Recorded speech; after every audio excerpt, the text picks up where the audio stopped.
ಇವತ್ತು ಬೆಳಿಗ್ಗೆ ಅರೆಸ್ಟ್ ಆಗಿರುವಂತಹ ದರ್ಶನ್ ಅವರು ಮೈಸೂರಿನ ಕುವೆಂಪು ನಗರದಂತಹ ಗೋಲ್ಡ್ ಜಿಮ್ಗೆ ಬಂದಿದ್ದು. ನಮ್ಮ ಜೊತೆ ಒಂದಷ್ಟು ಮಂದಿ ಇದ್ದಾರೆ, ನಾನು ಅವ್ರು ಮಾತಾಡ್ತಾ ಹೋಗ್ತೀನಿ. ಇಲ್ಲಿ ಗೋಲ್ಡ್ ಜಿಮ್ನಲ್ಲಿ ಡಯಟ್ ಫುಡ್ ಅನ್ನು ನೀಡುವಂತವ್ರು.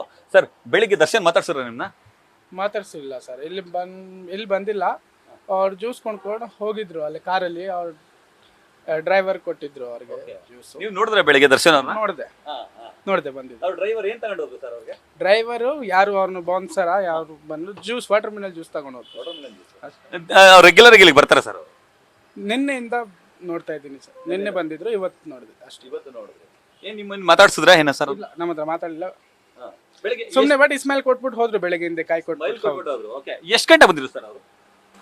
ಅಷ್ಟು ನೆನಪಿಲ್ಲ ಸರ್ ನನಗೆ. ಒಂದು ಅಂದಾಜು 6:30, 7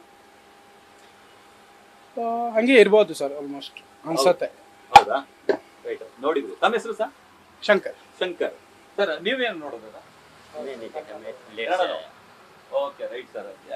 ಏನಂತ ಹೇಳಿದ್ರಿ? ಏನಾದ್ರು ಅವ್ರ ಡ್ರೈವರ್ ಏನಾದ್ರು ಹೇಳಿದ್ರು? ಇಲ್ಲ ಏನು ಹೇಳಿ, ಅವರೆಲ್ಲ ನಮ್ಮ ಹತ್ರ ಮಾತಾಡಲ್ಲ ಸರ್. ಅದಕ್ಕೆ ಏನಾದ್ರು ಮಾತಾಡಿ ಒಳಗಡೆನೆ ಮಾತಾಡೋದು. Okay, right. ಇದು ಇಲ್ಲಿ ಫುಡ್ ಅನ್ನ ನೀಡುವಂತಹ ವ್ಯಕ್ತಿ ಶಂಕರ್ ಅವರ ಮಾತು. ದರ್ಶನ್ ಅವರು ಬೆಳಿಗ್ಗೆ ಬಂದು ಇಲ್ಲಿ ಟ್ರೈನಿಂಗ್ ಅನ್ನ ಮುಗಿಸಿ ಹೋಗಿದ್ದಾರೆ ಅನ್ನೋ ಮಾತನ್ನ ಹೇಳ್ತಾರೆ. ಕ್ಯಾಮ್ರಾ ಪರ್ಸನ್ ವಿನಯ್ ಜೊತೆ Ravi Pandavapura, news first, Mysuru. News first, ನಿರ್ಭೀತಿಯಿಂದ ನಿಮ್ಮ ಪರವಾಗಿ.